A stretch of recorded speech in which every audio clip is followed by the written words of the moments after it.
আজকের সকালটা একদম অন্যরকম, শান্ত। রাস্তায় মানুষজন নেই বললেই চলে। এই দেখুন, আজ পেট্রোল পাম্পটাও নিস্তব্ধ।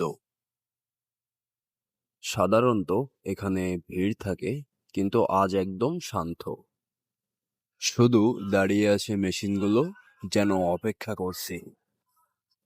এবার চলুন কুরিয়ার অফিসের ভেতরের পরিবেশটা দেখতে।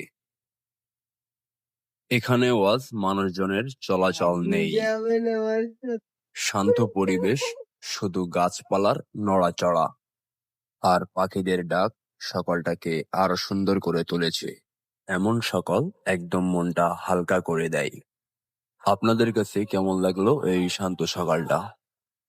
ভিডিওটা ভালো লাগলে লাইক দিন, আর নতুন ভিডিও পেতে সাবস্ক্রাইব করুন।